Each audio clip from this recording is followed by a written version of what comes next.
Afwan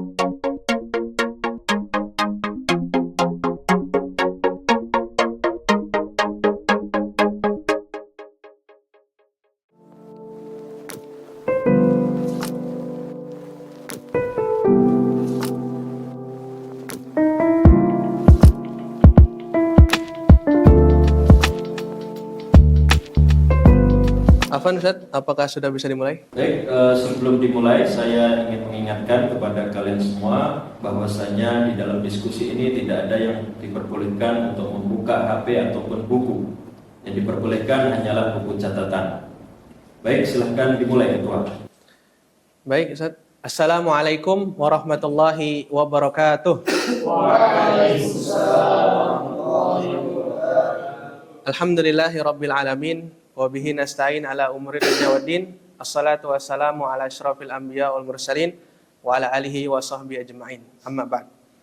Baiklah rekan-rekan sekalian, sebelum kita memulai diskusi skenario pada pagi hari ini, alangkah baiknya kita berdoa terlebih dahulu, membaca surah Al-Fatihah agar diskusi pada pagi hari ini diridai oleh Allah Subhanahu wa taala. Al-Fatihah. A'udzubillahi minasyaitonir rajim. Bismillahirrahmanirrahim.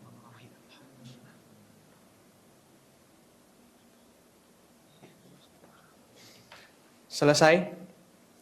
Baiklah, skenario pada pagi hari ini yaitu kebingungan budi. Adapun skenario akan dibacakan oleh Saudara Dias. Silakan Saudara Dias. Modul 1, skenario 1, kebingungan Budi. Budi adalah mahasiswa tahun pertama di sebuah universitas ternama di Indonesia. Ia berasal dari keluarga muslim yang taat dan sejak kecil telah dikenalkan pada nilai-nilai Islam yang kuat, seperti pentingnya tauhid, menjalankan syariah, serta membangun akhlak yang baik. Namun, sejak masuk kuliah, ia mulai merasa bingung dengan berbagai pandangan yang ia temui dalam kehidupan kampus dan media sosial. Beberapa dosen dan teman-temannya sering menggunakan istilah seperti relativisme, pluralisme agama, dan bahkan sekularisme. Dalam beberapa mata kuliah umum, agama dianggap hanya sebagai aspek privat yang tidak relevan dengan diskusi keilmuan. Dalam suatu diskusi kelas filsafat, seorang dosen mengatakan bahwa tidak ada satu kebenaran mutlak dan semua cara pandang adalah sama.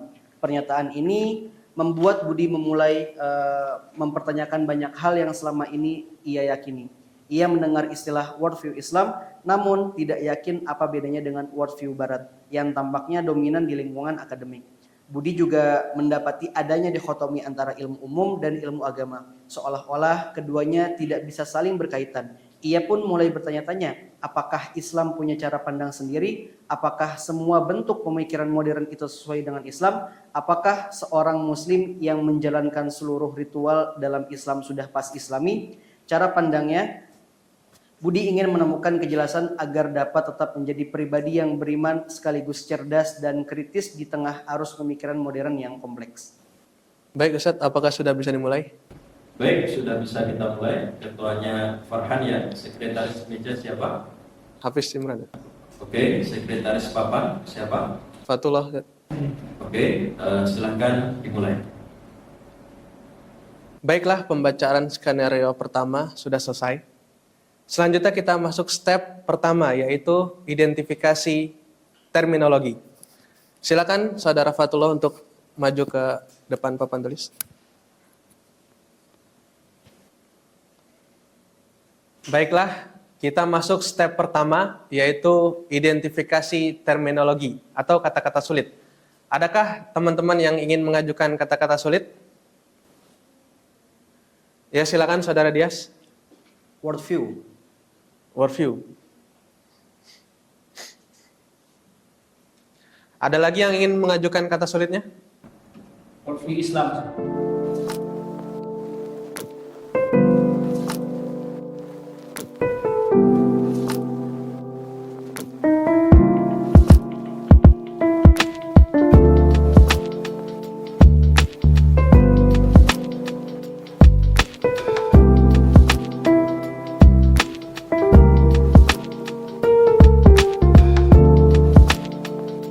Baiklah, kita sudah mendapatkan 11 terminologi. Adakah teman-teman yang ingin mendefinisikan terminologi tersebut? Dari terminologi yang pertama, yaitu worldview. Ya, silakan. Ya, terima kasih Ketua. Dari yang pernah saya baca dari jurnal Sakofa Maulida Kontor, bahwasanya worldview adalah cara pandang realitas manusia yang berkaitan dengan konsep ketuhanan, konsep kemanusiaan, konsep kebahagiaan dan konsep kehidupan. Atau dengan kata lain adalah cara pandang seseorang yang berkaitan dengan realitas yang ada di sekitarnya.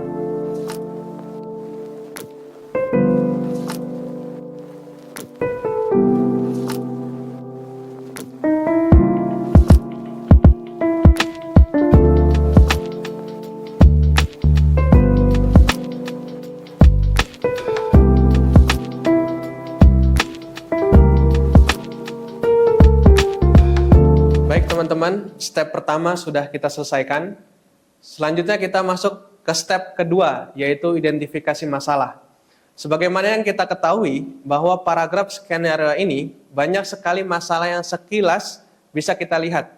Bagi teman-teman yang ingin mengajukan pertanyaan, dipersilakan. Ya, silakan. Reza. Terima kasih Ketua. Apa saja unsur-unsur penting yang membentuk worldview atau cara pandang hidup seseorang? Silakan ditulis, Saudara Fatullah. Adakah yang ingin mengajukan pertanyaan lainnya? Ya, silakan, Benny. Terima kasih Ketua. Jadi apa saja perbedaan mendasar antara worldview Islam dan worldview yang bukan Islam? Dalam hal ini kita ambil contoh adalah worldview Barat. Baik, sekian, terima kasih Ketua. Ya, silakan dituliskan, Saudara Fatullah.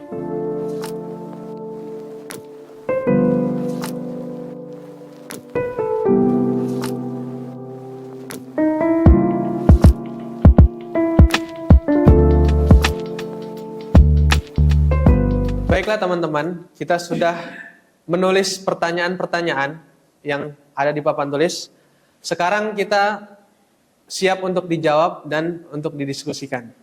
Untuk pertanyaan pertama, silakan Saudara Fatullah untuk dibacakan. Baik Ketua, terima kasih. Saya akan membacakan pertanyaan pertama. Apa saja unsur-unsur penting yang membentuk cara pandang seseorang? Ayo silahkan teman-teman yang ingin menjawab, silahkan angkat tangan. Waktu terus berjalan, mohon teman-teman bisa aktif.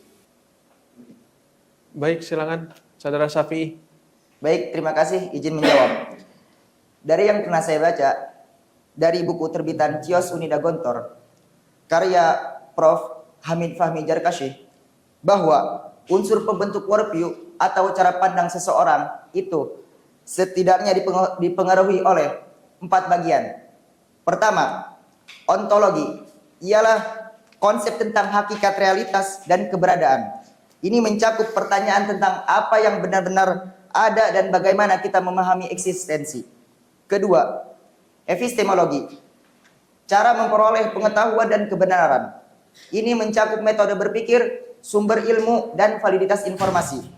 Ketiga, aksiologi, nilai dan etika yang membentuk prinsip moral seseorang. Ini mencakup konsep tentang baik dan buruk, keadilan dan tujuan hidup. Dan yang terakhir, teologi, ialah konsep tentang Tuhan atau kekuatan transenden yang mempengaruhi cara seseorang melihat kehidupan dan tujuan akhir. Sekian, terima kasih Ketua. Boleh saya menambahkan Ketua? Silakan Saudara Sulaiman. Baik, saya ingin menambahkan dari apa yang sudah disampaikan Syafi'i tadi, bahwa worldview sejatinya juga sangat dipengaruhi oleh yang pertama, kosmologi, yaitu pemahaman tentang alam semesta dan hubungan manusia dengan dunia fisik serta metafisik. Selain itu juga dipengaruhi oleh antropologi, yaitu pandangan tentang hakikat manusia, termasuk sifat dasar manusia dan perannya dalam kehidupan sosial. Nah, yang poin terakhir yang saya ketahui adalah teleologi, yaitu konsep tentang tujuan akhir kehidupan dan arah perkembangan manusia serta dunia. Sekian dan terima kasih Ketua. Baik, kita menginjak pertanyaan yang kedua. Silakan dibacakan Saudara Fatul. Pertanyaan Baik, kedua. Ketua, terima kasih. Untuk pertanyaan kedua akan saya bacakan. Apa saja perbedaan mendasar antara worldview Islam dan worldview Barat? Silakan, ada yang ingin memberikan jawaban? Ya, silakan Saudara Kesmi. Terima kasih atas waktunya Ketua. Jadi perbedaan mendasar antara worldview Islam dan worldview Barat adalah yang pertama dari aspek sumber kebenarannya. Worldview Islam itu berbasis kepada wahyu, yaitu Al-Quran dan hadis, yang mana akal sebagai alat utama untuk memahami wahyu tersebut.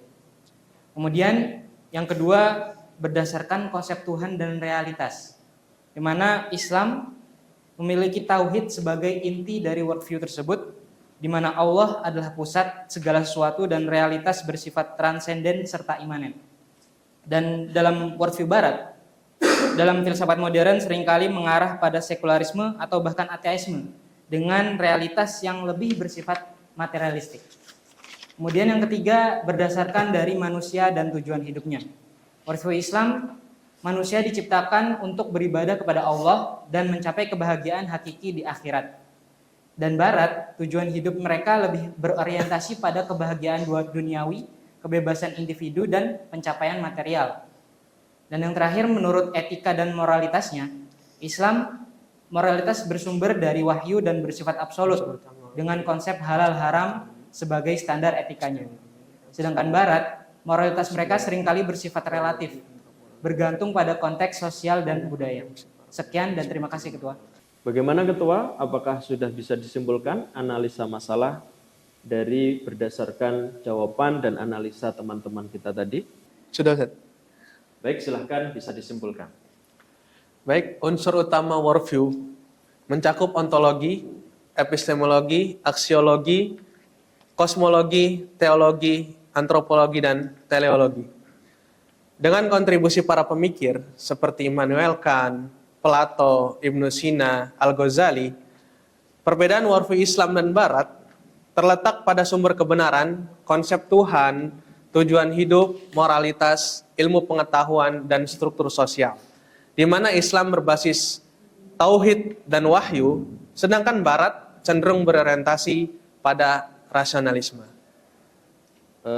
Untuk sekularisme jangan lupa ya, tadi Anda belum menyebutkan.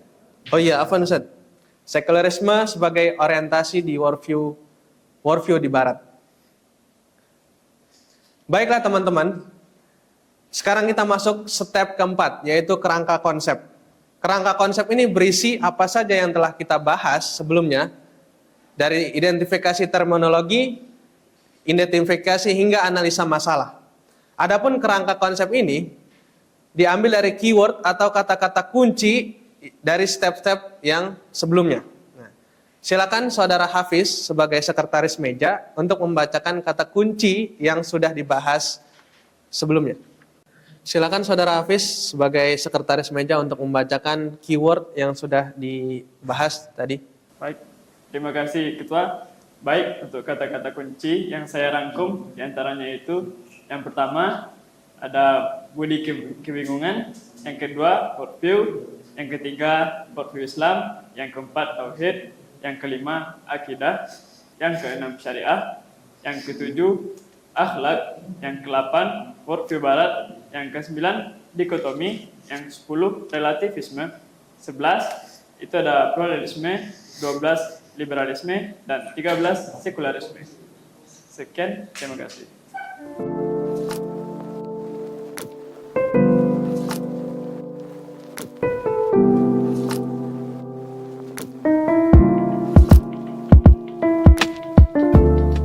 Oke, dari kata-kata kunci yang ditulis di papan tulis, sedikit mengoreksi. Alangkah lebih baiknya apabila nama Budi juga disertakan dengan agama yang dianutnya, yaitu Islam. Sehingga bisa dipastikan di dalam skenario ini bahwasanya Budi beragama Islam. Karena nama Budi itu adalah nama yang umum dan bisa juga dipakai oleh agama selain Islam. Selain itu juga alangkah lebih baik apabila di dalam kata kunci juga ada kata mahasiswa yang menerangkan bahwasanya Budi ini adalah seorang mahasiswa sehingga sesuai dengan skenario yang ada. Kemudian selanjutnya kita berlanjut ke step keempat, yaitu membuat skema. Apakah teman-teman masih semangat?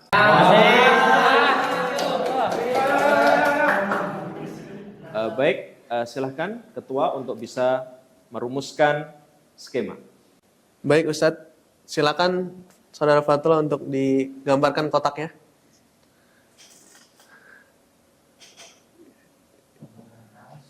Nah, itu atas, terus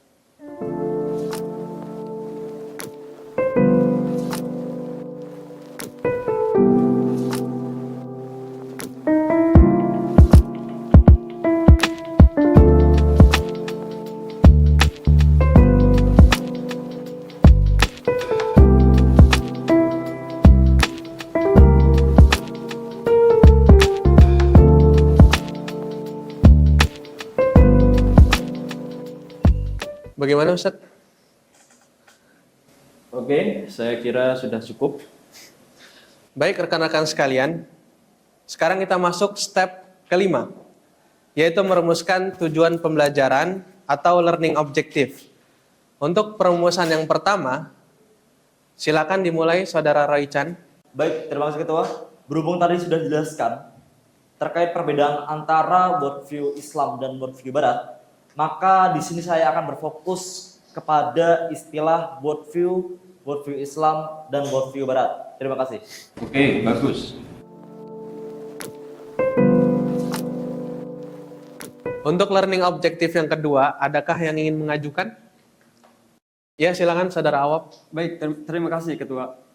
Saya menambahkan sedikit dari yang sudah disampaikan Roy Chan. Berhubung kita sudah menanyakan definisi worldview, selanjutnya adalah perlu kiranya mengidentifikasi karakteristik worldview Islam dan worldview Barat. Baik, terima kasih.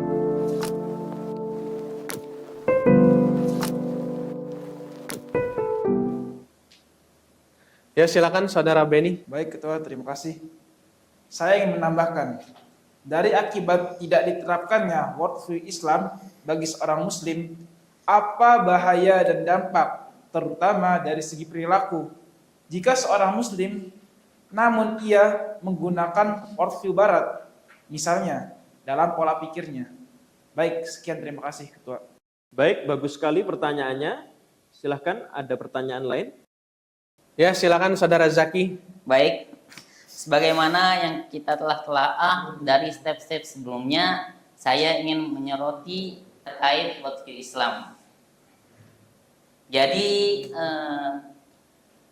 di manakah kita bisa menempati, meletakkan worldview Islam dalam diri kita, padahal kita sudah belajar tentang akidah, yakni tata cara pengertian tentang rukun iman, juga tentang syariah, yakni tentang rukun Islam dan akhlak.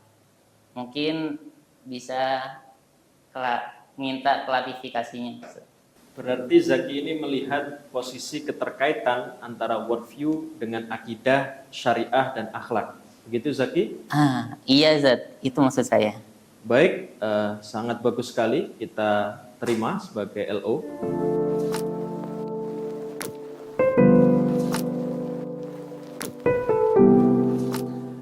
Baiklah teman-teman, di papan tulis sudah tertulis 4 tujuan pembelajaran. Menurut saya sudah cukup, atau ada yang ingin menambahkan? Tidak ada? Bagaimana Ustadz? Apakah sudah cukup? Baik, saya kira sudah cukup 4 tujuan pembelajaran.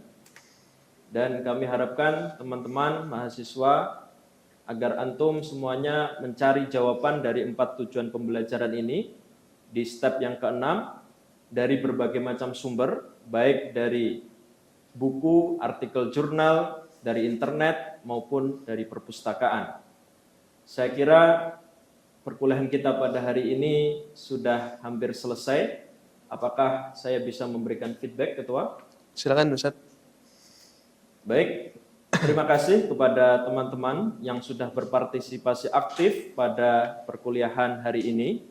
Dan kami juga mengajak kepada teman-teman yang masih diam agar semakin aktif dan bersemangat di dalam perkuliahan ini. Karena diskusi ini akan kita nilai dari sisi keaktifan antum semua. Selanjutnya kami juga berharap di hari kedua, yaitu di step 7, kalian betul-betul memperdalam pemahaman terkait dengan worldview Islam dari berbagai macam sumber yang seimbang, baik dari barat maupun dari Islam. Karena apabila hanya dari barat saja, tentu akan menjadi bias pemikiran. Dan meskipun juga dari barat, tetap kita terima asalkan itu tidak bertentangan dengan syariah dan akidah Islam. Selanjutnya, kami juga mengharapkan kepada antum semua untuk memperkuat pemahaman terkait dengan worldview Islam, karena keberhasilan antum pada materi ini menentukan kelancaran antum di dalam menulis skripsi yang berkerangka Islamisasi ilmu pengetahuan. Saya kira cukup, saya kembalikan kepada ketua. Baiklah teman-teman, dengan berakhirnya diskusi tutorial pada hari ini, insya Allah kita akan bertemu di hari lain atau di hari kedua. Semoga diberikan kelancaran untuk menjawab yang ada dalam learning objective. Mari kita akhiri dengan membaca Alhamdulillah. Kafaratul majlis. Subhanallah wa bihamdika asyhadu an la ilaha illa anta. Baik, mohon maaf apabila saya mempunyai banyak kesalahan. Kurang lebihnya mohon maaf. Wassalamualaikum warahmatullahi wabarakatuh.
Bismillahirrahmanirrahim. Assalamualaikum warahmatullahi wabarakatuh. Waalaikumsalam warahmatullahi wabarakatuh. Alhamdulillahirabbil alamin wa bihi nasta'in ala umuri dunya waddin.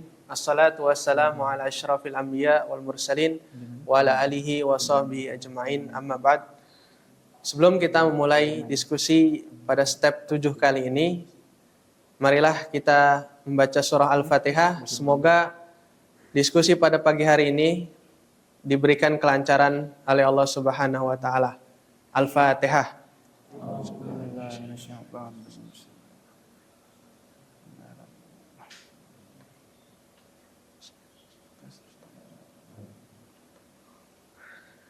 Berdoa selesai. Baik teman-teman sekalian, mengingat diskusi kita sebelumnya telah melahirkan 4 tujuan pembelajaran atau learning objective.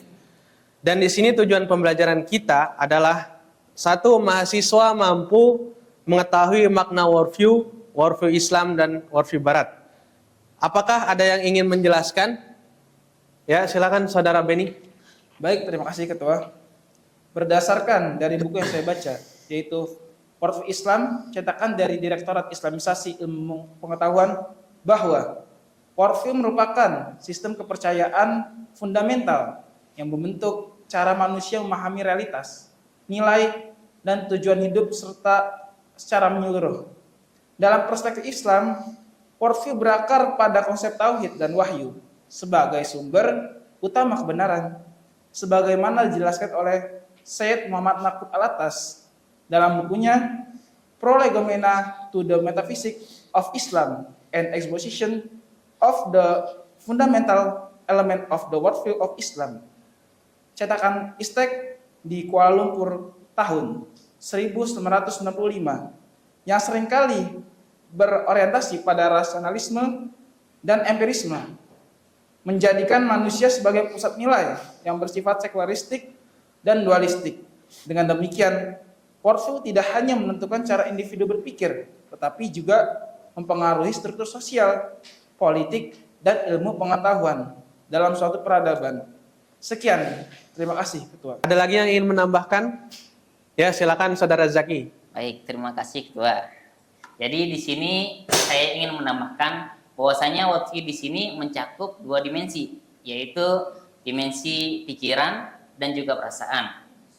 Yang dimana kedua itu membawa manusia untuk menghasilkan 3 tujuan, maksudnya 3 hasil. Yang pertama nilai, yang kedua hasil, dan yang ketiga adalah tujuan hidup. Dari demikian, menurut Islam, worldview itu berakar dari 2 konsep, yakni konsep Tuhan dan konsep wahyu, yang nantinya pemikiran itu tidak hanya bersifat pada rasionalisme saja, tetapi membawa manusia untuk mencapai juga mencapai untuk spiritual dan juga emosionalisme. Kemudian dalam pandangan Barat sendiri, worldview menurutnya adalah pemikiran yang berpatokan pada rasionalisme dan empirisme, yang nantinya akan mengambil tujuan dari pola pikirnya dan pengalamannya. Dari sini kita bisa membandingkan bahwasanya worldview tidak hanya mengambil di sisi kognitifnya, melainkan di sisi afektifnya juga, yaitu membawa manusia untuk bisa memberi nilai apa yang dia alaminya. Mungkin sekian, terima kasih. Lagi? Ya, silakan Saudara Hafiz. Terima kasih Ketua. Langsung saja. Worldview merupakan kerangka kepercayaan yang memberikan penjelasan mendalam mengenai realitas dan makna eksistensi, dengan mengintegrasikan dimensi kognitif atau pikiran dan afektif atau perasaan. Sistem ini membantu individu memahami tidak hanya apa yang tampak di permukaan dunia, seperti struktur alam semesta dan fenomena kehidupan, tetapi juga membuka dimensi metafisik yang menjelaskan arti dan tujuan keberadaan manusia. Secara konseptual, worldview menyatukan berbagai aspek seperti ontologi atau hakikat realitas, epistemologi, cara memperoleh pengetahuan, dan aksiologi sistem nilai, sehingga memungkinkan setiap individu menyusun narasi eksistensial yang menyeluruh berdasarkan pengalaman, pengetahuan, dan keyakinan pribadi. Dalam perspektif Islam, misalnya, worldview diwarnai oleh konsep tauhid dan wahyu, yang secara mendasar menempatkan Allah sebagai pusat dari semua realitas. Hal ini memberikan arti bahwa setiap aspek kehidupan, baik yang tampak maupun yang tidak tampak, merupakan manifestasi dan kehendak dan perjalanan spiritual Sang Pencipta. Pendekatan ini bukan hanya menuntun pemikiran rasional melalui kajian ilmu, tetapi juga menstimulus perasaan batin yang mendalam dalam rangka mencapai pemahaman akan tujuan hidup yang hakiki. Sementara itu, tradisi barat yang menekankan rasionalisme dan empirisme cenderung memfokuskan penafsiran eksistensi pada aspek material dan logis, yang meskipun memberikan kontribusi dalam penerapan metode ilmiah, seringkali tidak mencakup dimensi spiritual secara menyeluruh. Dengan demikian, worldview berfungsi sebagai kerangka terpadu yang tidak hanya menjelaskan realitas sekitar secara objektif, tetapi juga mengarahkan pencarian makna dan nilai dalam kehidupan manusia. Kerangka inilah yang membantu individu tidak hanya melihat dunia, tetapi juga merasakan kedalaman eksistensinya, sehingga memberikan panduan etis dan filosofis dalam mengambil keputusan dan menavigasi kehidupan sehari-hari. Sekian dan terima kasih Ketua. Adakah yang ingin menambahkan tujuan pembelajaran yang pertama? Ya, silakan Saudara Dias. Terima kasih Ketua, izin untuk menambahkan worldview berperan sebagai fondasi utama yang tidak hanya membentuk kerangka pemahaman akan realitas, tetapi juga menjadi motor penggerak bagi keberlangsungan dan perubahan moral dan serta sosial dalam kehidupan individu dan masyarakat. Menurut Ninian Smart, worldview merupakan kepercayaan, perasaan, dan struktur mental yang mendasari sikap dan perilaku, sehingga berfungsi sebagai dasar dalam pembentukan norma, nilai, dan sistem etika yang menetapkan tatanan sosial. Peran ini terlihat jelas ketika perubahan dalam sistem keyakinan atau orientasi pemikiran memicu transformasi dalam struktur moral dan sosial. Misalnya, pergeseran nilai dalam masyarakat modern yang dipengaruhi oleh globalisasi dan kemajuan teknologi. Di sisi lain, dalam kerangka pemikiran Islam, worldview yang berlandaskan pada tauhid dan wahyu tidak hanya menuntun pada pemahaman moral yang absolut dan normatif, melainkan juga mendorong penciptaan tatanan sosial yang selaras dengan prinsip keadilan, persaudaraan, dan keseimbangan spiritual. Sekian tambahan dari saya untuk pemaparan Hafiz dan Zaki. Baik, saya kira cukup untuk tujuan pembelajaran yang pertama. Sekarang kita masuk tujuan pembelajaran yang kedua, yaitu mahasiswa mampu membedakan antara karakteristik worldview Islam dengan worldview Barat. Baik, saya interupsi ya. Jadi sebelum kita lanjut ke tujuan pembelajaran atau LO yang kedua, seharusnya Ketua menyimpulkan terlebih dahulu jawaban dari teman-teman tadi, dari Beni, dari Zaki, dari Hafid, dan dari Dias, sehingga terjawablah LO yang pertama terkait dengan apa itu worldview, apa itu worldview Islam, dan apa itu worldview Barat. Silahkan Ketua bisa menyimpulkan terlebih dahulu. Baik Ustaz, kami akan mencoba untuk menyimpulkan. Worldview merupakan kerangka kepercayaan esensial yang menyatukan dimensi afektif dan kognitif dalam menjelaskan realitas serta makna eksistensi manusia, yang pada gilirannya memandu pembentukan nilai, moral, dan struktur sosial. Dalam konteks Islam, worldview ditopang oleh konsep tauhid dan wahyu, seperti yang diuraikan oleh Syed Naqib Alatas, memberikan landasan etika yang absolut dan tatanan sosial yang harmonis berdasarkan keadilan serta kebersamaan. Sementara worldview Barat lebih menekankan pada rasionalisme dan empirisisme yang menjadikan nilai dan norma sebagai entitas yang relatif dan terus berubah seiring perkembangan zaman. Dengan demikian, meskipun kedua pandangan memiliki basis epistemologis dan ontologis yang berbeda, keduanya memainkan peran krusial dalam menjelaskan keberadaan dan menggerakkan dinamika moral serta sosial dalam kehidupan manusia. Sudah? Baik, silahkan dilanjut ke LO berikutnya. Baik, kita menginjak pada tujuan pembelajaran yang terakhir, yaitu keempat. Mahasiswa mampu menganalisis keterkaitan antara worldview Islam dengan akidah, syariah, dan akhlak. Ada yang ingin menjawab? Ya, silakan Saudara Furqon. Baik, terima kasih Ketua.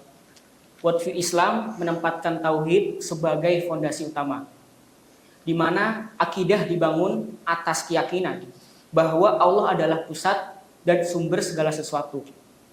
Dengan demikian, setiap aspek kehidupan, baik spiritual, moral, sosial, maupun intelektual, diwujudkan dalam kerangka yang mengarahkan perilaku dan tujuan hidup umat Islam untuk senantiasa selaras dengan kehendak Allah. Konsep tauhid tidak sekadar sebagai prinsip teologis, melainkan juga sebagai landasan normatif yang menyatu dalam kehidupan sehari-hari melalui penerapan al-manhaj al-islami yang menekankan bahwa setiap tindakan dan pemikiran harus mencerminkan keesaan Allah sebagai pencipta, pemelihara, dan pengatur alam semesta. Pemaparan Syekh Muhammad Naqib Al-Attas dalam karyanya The Concept of Islamic Civilization menegaskan bahwa penerapan tauhid mengarahkan perspektif hidup umat Islam sehingga seluruh realitas dan aktivitas dalam dibingkai dalam konteks pengabdian kepada Allah, menjadikan akidah sebagai pusat yang mengintegrasikan seluruh aspek kehidupan secara menyeluruh. Sekian dan terima kasih Ketua.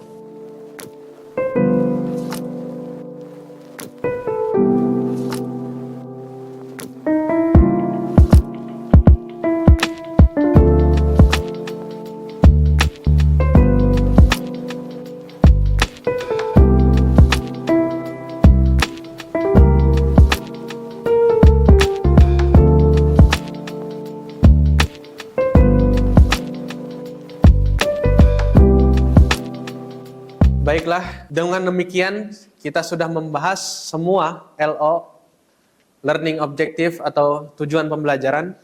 Apakah ada yang ingin ditambahkan? Baik, selanjutnya mari kita dengarkan feedback dari Ustadz Iqbal sebagai tutor. Waktu dan tempat kami persilakan. Terima kasih Farhan, terima kasih kalian semua. Alhamdulillah, hari ini kita sudah mendiskusikan terkait dengan worldview Islam, makna, karakteristik, dampak worldview Barat, dan juga keterkaitan worldview dengan akidah, syariah, dan akhlak. Ini adalah modul worldview Islam syariah yang terakhir dengan tema teori worldview Islam. Terima kasih kepada kalian semua, dan saya mengingatkan juga bahwasanya diskusi tidak hanya berada di kelas ini saja, tetapi saya harapkan kalian juga mendalami teori worldview Islam serta penerapannya dalam kehidupan sehari-hari. Dan kami juga mengingatkan agar mendalami dan memahami PR yang sudah kami berikan, dan supaya teman-teman yang belum menyelesaikan agar mengumpulkan hasil analisisnya kepada kami melalui email. Selanjutnya, kami juga menasihati kepada kalian semuanya agar menerapkan ilmu yang telah kalian pelajari, yaitu worldview Islam di dalam kehidupan sehari-hari, sehingga apapun nanti profesi yang akan kalian geluti, kalian tetap bisa memposisikan diri dengan baik tanpa harus mengorbankan keimanan dan akidah kalian.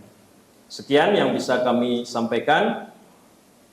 Mohon maaf lahir dan batin. Wassalamualaikum warahmatullahi wabarakatuh. Waalaikumsalam warahmatullahi wabarakatuh. Untuk selanjutnya kami berikan waktu kepada ketua. Baik, terima kasih Ustadz Iqbal. Dengan demikian diskusi pada hari ini sudah selesai. Mari kita tutup dengan membaca Alhamdulillah. Alhamdulillah. Kafaratul majlis.